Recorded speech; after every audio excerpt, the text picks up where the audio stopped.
Bonjour à tous et bienvenue sur cette courte vidéo. Je suis Mathieu Kimalière, je suis ingénieur régional chez Arvalis dans le sud-ouest de la France et je vais vous présenter les résultats variétés blé dur de la récolte 2024. Cette année, le réseau d'essais se compose de 5 essais.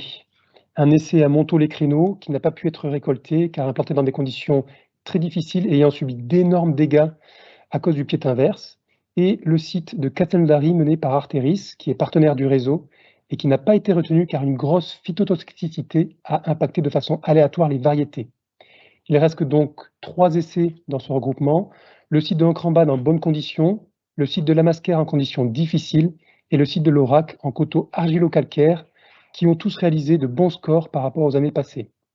Ces sites n'ont pas été touchés par les cicadelles, qui occasionnent de très gros dégâts sur le blé dur cette année, entre moins 30 à moins 80% de potentiel.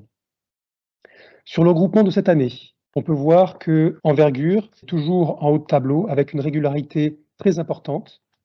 Les nouveautés Cabayou et RGT Siemur sont très bons, mais attention, probablement moins réguliers qu'envergure, car leurs scores sont moins bons dans le réseau sud-est. Ensuite, RGT Voilure, RGT Belle Allure et Rocaillou sont très bons, sont supérieurs à la moyenne et assez proches en rendement finalement, et il n'y a pas de différence statistique entre ces 3 variétés. Et en bas de tableau, on retrouve RGT Vanure qui n'est pas à son avantage cette année, car il performe mieux en année séchante en fin de cycle. Nous étudions également les performances des variétés selon le type de sol et les contraintes hydriques.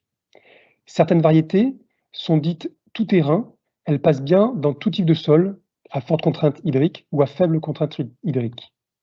On peut citer dans cet exemple-là, et vous le voyez sur le graphique ici, sur les abscisses, on va retrouver les performances des variétés dans les sols à faible contrainte hydrique, et en ordonnée, les performances des variétés dans les situations à forte contrainte hydrique. On peut voir que les variétés tout-terrain ici qui se positionnent proches de la bisectrice sont RGT Belle Allure, très bon dans tout type de milieu et très productif.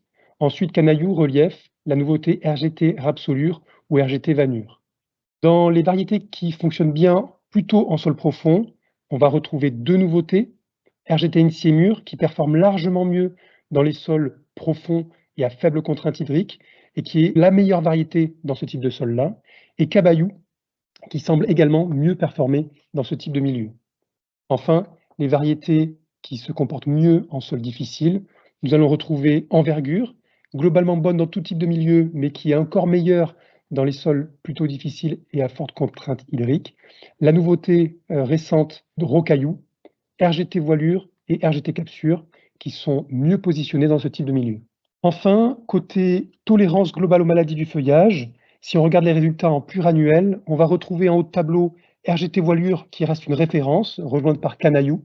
Les nouveautés Rocaillou, RGT Siemur, RGT Rapsolure et Cabayou se positionnent également très bien en termes de tolérance globale aux maladies. Un peu en dessous, on va retrouver RGT Belle Allure et Envergure qui sont un petit peu plus sensibles aux maladies, notamment liées à la rouille brune cette année pour Envergure. En bas de tableau, on va retrouver Relief qui devient la référence en variétés sensibles. Au final, si on fait un récapitulatif de l'ensemble des variétés pour la prochaine campagne, les valeurs sûres ne changent pas. On va retrouver, quel que soit le type de sol, Envergure, Relief, RGT Voilure et RGT Belle Allure. RGT Voilure avec un avantage particulier sur la tolérance aux maladies, la teneur en protéines et la tolérance à la moucheture. Dans les variétés qui ont un moins bon compromis, mais qui ont des avantages certains, on va retrouver RGT Capsure qui reste intéressante pour son profil équilibré et sa tolérance donne d'un bon niveau équivalent à la tolérance de Relief. Du côté des variétés récentes à tester, on va retrouver Rocaillou, bonne en potentiel et en teneur en protéines. Elle est également bonne en maladie, avec une bonne tolérance aux donnes, équivalente à la tolérance de Relief. Son seul point négatif est finalement son PS qui est en retrait. Côté nouveautés, Cabayou et RGT Siemur sont des nouveautés intéressantes, avec un très bon potentiel, qui reste à confirmer en finition séchante notamment. Elles ont toutes les deux un très bon PS, elles sont équilibrées en maladie du feuillage. Point négatif, attention à la teneur en protéines qui peut être faible. Vous retrouverez l'ensemble des résultats détaillés en ligne sur le site arvalisinfo.fr. Merci et à bientôt.